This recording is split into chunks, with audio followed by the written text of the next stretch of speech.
ಸದನ ಸಕ್ಸಸ್ಗೊಳಿಸಬೇಕು ಅಂತ ಸರ್ಕಾರ ಎಲ್ಲಾ ರೀತಿಯ ಪ್ಲಾನ್ಗಳನ್ನು ಮಾಡಿಕೊಂಡಿದೆ. ಹಲವು ವಿಧೇಯಕಗಳ ಮಂಡನೆಗೂ ಕೂಡ ಸರ್ಕಾರ ನಿರ್ಧಾರ ಮಾಡಿದೆ. ಹಾಗಾದ್ರೆ ಯಾವೆಲ್ಲ ವಿಧೇಯಕ ಮಂಡನೆ ಆಗಬಹುದು ಈ ಬಾರಿಯ ಸದನದಲ್ಲಿ ಅನ್ನೋದು ಪ್ರಶ್ನೆ. ಅದಕ್ಕೆ ಸಂಬಂಧಪಟ್ಟಂತ ಮಾಹಿತಿ ಇದು. ಉಭಯ ಸದನ ಸಕ್ಸಸ್ಗೊಳಿಸಬೇಕು ಅಂತ ಸರ್ಕಾರದ ಪ್ಲಾನ್ ಆಗಿದೆ. ಈ ಬಾರಿ ಹಲವು ವಿಧೇಯಕಗಳ ಮಂಡನೆ ಆಗುವುದು ಫಿಕ್ಸ್ ಅಂತೆ. ಮಹತ್ವದ ಬಿಲ್ಗಳು ಮಂಡನೆ ಮಾಡೋದಕ್ಕೆ ಸರ್ಕಾರ ನಿರ್ಧಾರ ಮಾಡಿದೆ. ಹಲವಾರು ಕಾಂಟ್ರವರ್ಸಿ ಬಿಲ್ಗಳ ಮಂಡನೆಗೂ ಕೂಡ ನಿರ್ಧಾರ ಆಗಿದೆಯಂತೆ ಸರ್ಕಾರದಿಂದ. ಸರ್ಕಾರ ಮಂಡಿಸೋ ವಿಧೇಯಕಕ್ಕೆ ವಿರೋಧ ವ್ಯಕ್ತಪಡಿಸೋದಕ್ಕೆ ವಿಪಕ್ಷ ಕೂಡ ಸಜ್ಜಾಗಿದೆ. ಸದ್ದು ಗದ್ದಲದ ನಡುವೆಯೇ ವಿಧೇಯಕ ಮಂಡನೆಗೆ ಸರ್ಕಾರ ಪ್ಲಾನ್ ಮಾಡಿಕೊಂಡಿದೆ.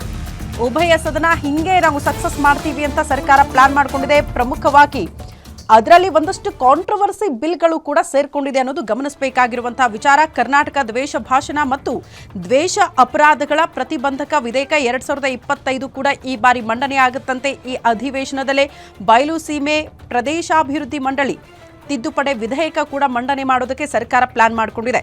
ಮಲೆನಾಡು ಪ್ರದೇಶಾಭಿವೃದ್ಧಿ ಮಂಡಳಿ ವಿಧೇಯಕ ಕೂಡ ಮಂಡನೆ ಮಾಡಬೇಕು ಅಂತ ಸರ್ಕಾರದ ಸಿದ್ಧತೆಯಾಗಿದ್ದು, ಕರ್ನಾಟಕ ಹಿಂದೂ ಧಾರ್ಮಿಕ ಸಂಸ್ಥೆಗಳು ಮತ್ತು ಧರ್ಮದಾಯ ದತ್ತಿಗಳ ವಿಧೇಯಕ ಕೂಡ ಮಂಡನೆಯಾಗುತ್ತಂತೆ. ಹೀಗೆ ಹಲವು ವಿಚಾರಗಳನ್ನು ಮುಂದಿಟ್ಟುಕೊಂಡು ಈ ಎಲ್ಲಾ ವಿಧೇಯಕಗಳನ್ನು ಮಂಡನೆ ಮಾಡೇ ಮಾಡ್ತೀವಿ, ವಿಪಕ್ಷಗಳು ಅದೆಷ್ಟೇ ವಿರೋಧ ಮಾಡಿದ್ರೂ ಕೂಡ ಪರವಾಗಿಲ್ಲ ಅಂತ ಸರ್ಕಾರ ಸಿದ್ಧತೆ ಮಾಡಿಕೊಂಡಿದೆ.